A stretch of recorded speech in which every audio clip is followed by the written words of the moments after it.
Hey, it's Alex Radcliffe from Board Game Co. And I've sat here for the past, 4 minutes based on my camera screen over there, trying to figure out how to start this particular video. You see, on the one hand, first of all, hope your Sunday is going well, assuming you're watching this Sunday, and if you're not watching this Sunday, then I hope whatever day of the week it is for you, that it's going well. And that's true of, every single video. I always hope things are going well for you. And the thing about this video is, on the one hand, it's just another conversation. It's just another topic to get into. And you've seen the title, you know what's coming by now. This is going to be 5 tips, or I have to figure out the title again, but 5 tips of how to avoid backing Kickstarters or things like that. Something along those lines. And on the one hand, it's just another topic. On the one hand, it's just another piece of the conversation.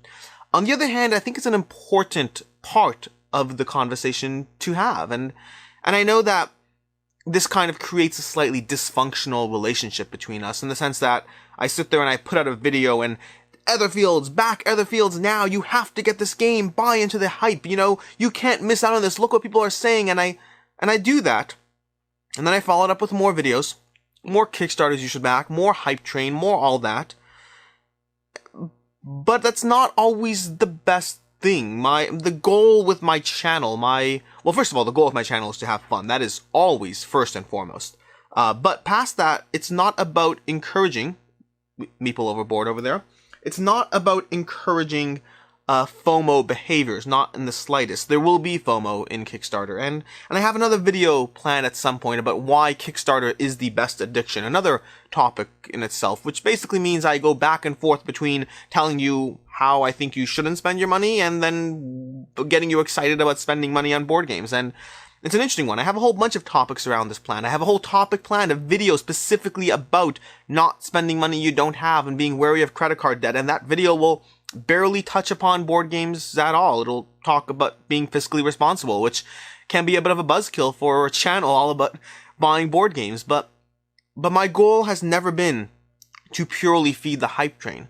Rather, my goal is to have the love of board games, to be involved in board games, but to do so in a way that is not self-damaging, which is why I very heavily focus on the hype train tied to the value of a board game. When I sit there and I tell you to back Etherfields, I don't feel guilty about it, because if it's a great game, then good, you bought a great game.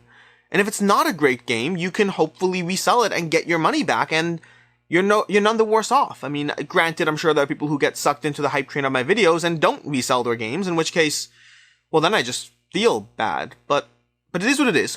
The point is, this is a serious topic. To me, this whole entire thing I do is serious. I feed the hype and I pull it back. I tell you about all the games you should get, and then I tell you about all the games I'm getting rid of. My goal is primarily how to enjoy and love board games while being fiscally sound, while not engaging in behaviors that are self-damaging. And so to that end, 4 minutes into this video is going to be 5 tips, I can't count, 5 tips about ways to walk away from a Kickstarter that you're tempted by. You don't really need a tip for Kickstarters that you aren't tempted by. So this is specifically, you're on the fence, you saw my video, you're interested, and you're trying to figure out whether it's a game for you or not. Well, here are 5 things you can do to hopefully not back that game. And the first one, and this is going to be the first one because it's the least important and the one from all of these that you should not do, is what you don't know won't hurt you.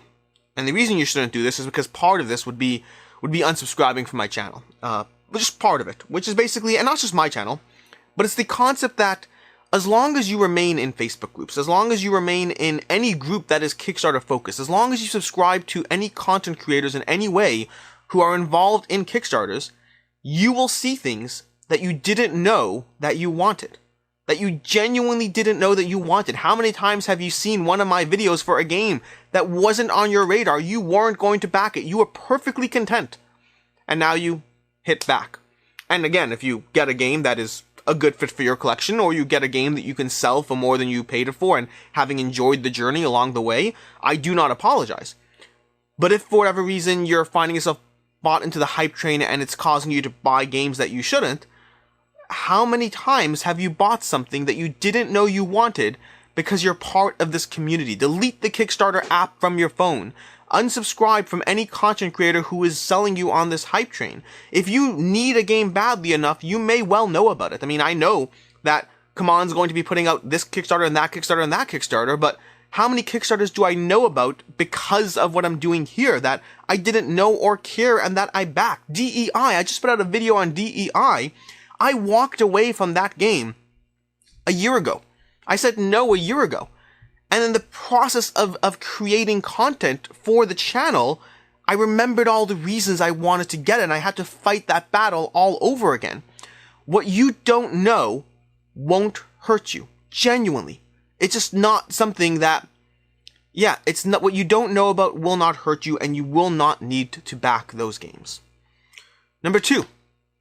So again, number 1 is basically unsubscribe from me and everything else, and drop on by. Say hi from time to time. Drop on in and say hi, and that's great. But that's number 1. And don't actually unsubscribe, unless of course it's the best thing for you, in which case do unsubscribe. Tip number 2.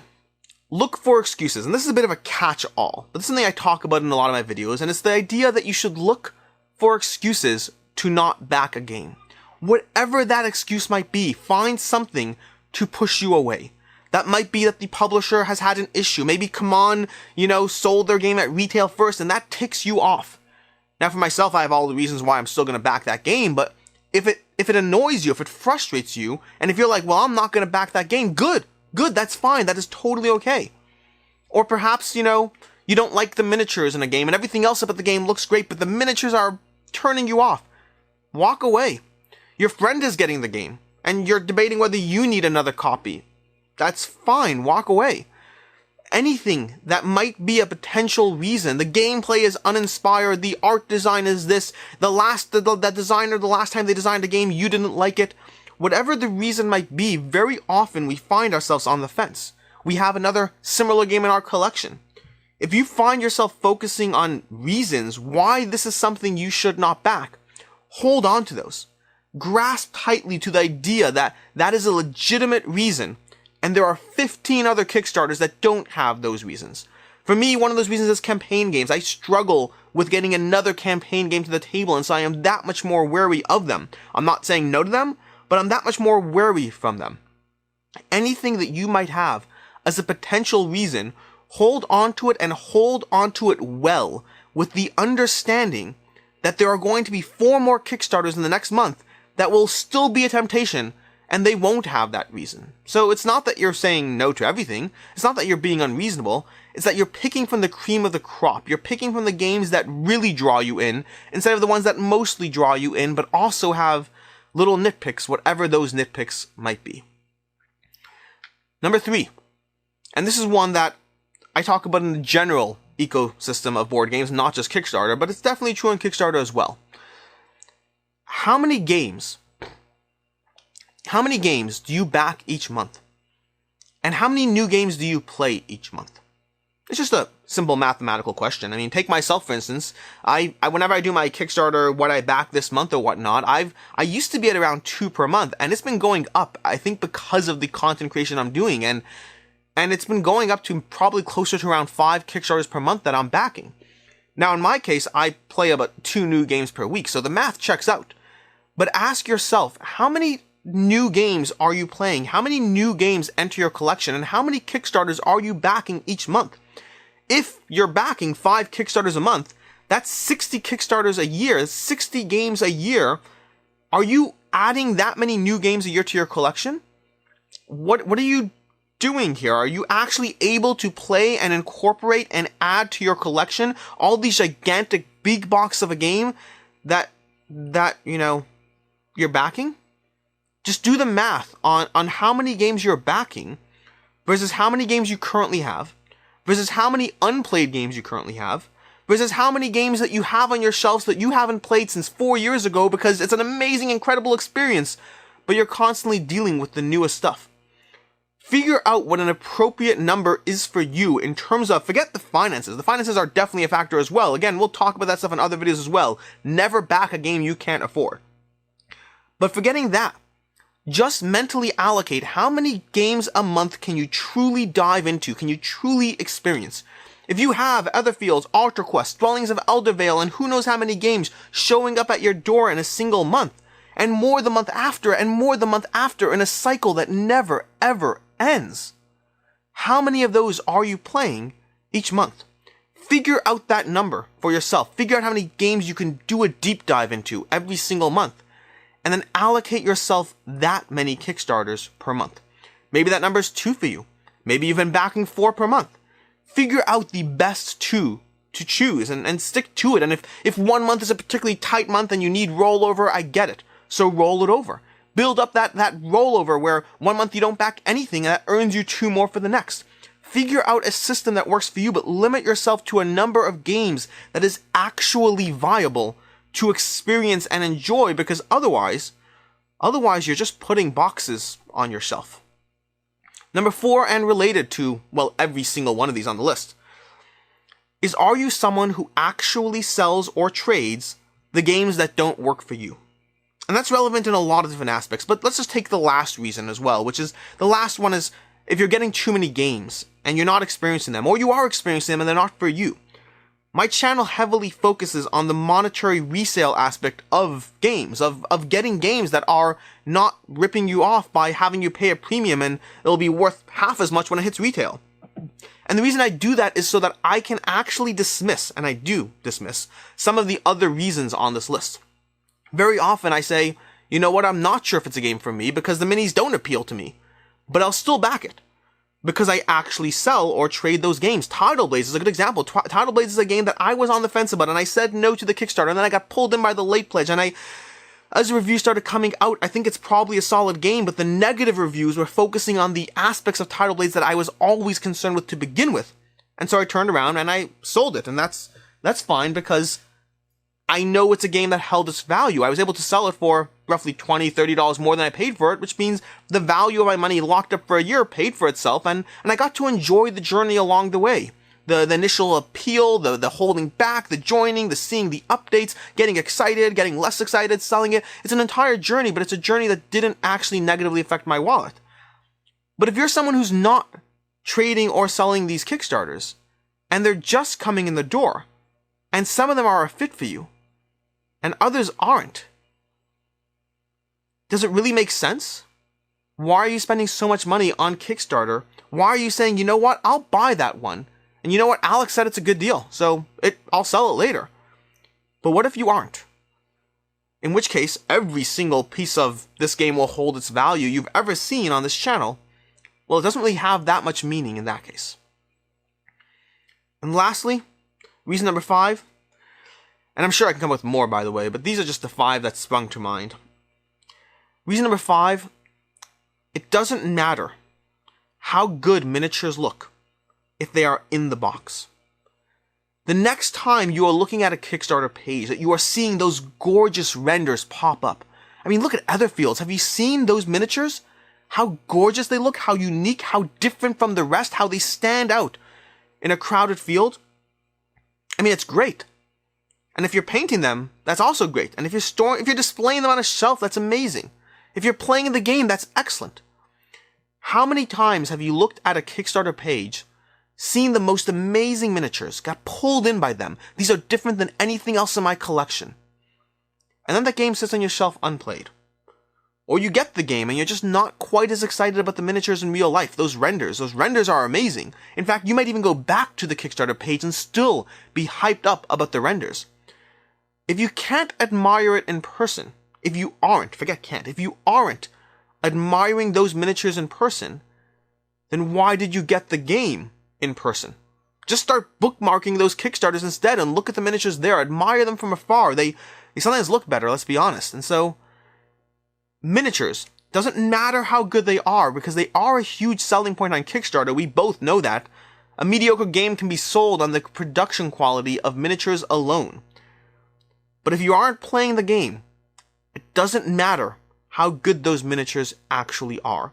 And remember that the next time you're on a Kickstarter page, the next time you're scrolling through, the next time you sit there, for myself right now as we speak, I'm facing this battle with Bardsung.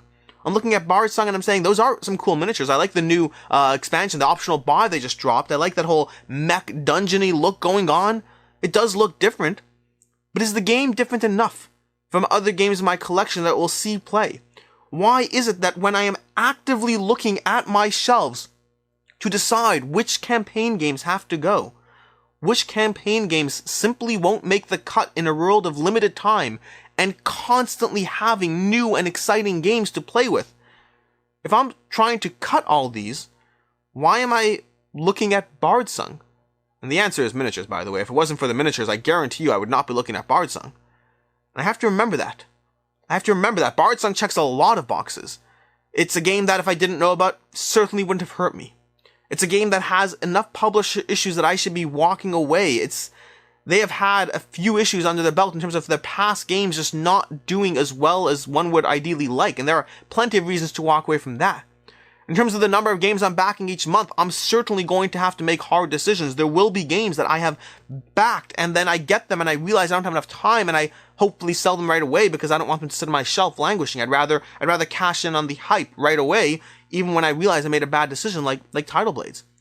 And it's one that the miniatures, as amazing as they might look, are just not going to do anyone any favors if they're simply sitting in that Bardsung box on my shelf.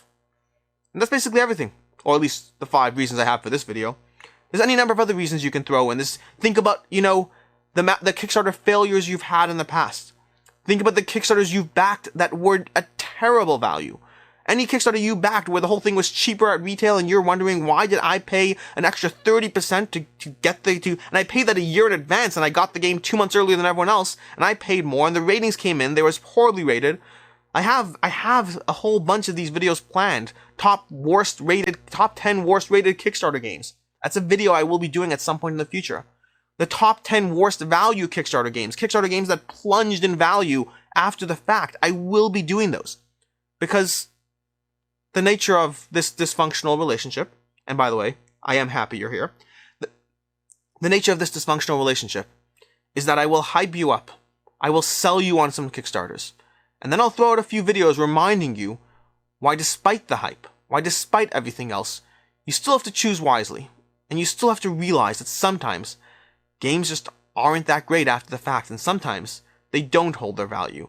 And hopefully I will not be doing a video of all the times I told you this game will hold its value, and it didn't, because that would not be great for my reputation. But point them out, by the way. Point them out when they do happen, because, listen, someone's got to hold me to it. That's basically everything. And until next time, I'm Alex Radcliffe from Board Game Co. Thank you for being here, and I hope you have a good one.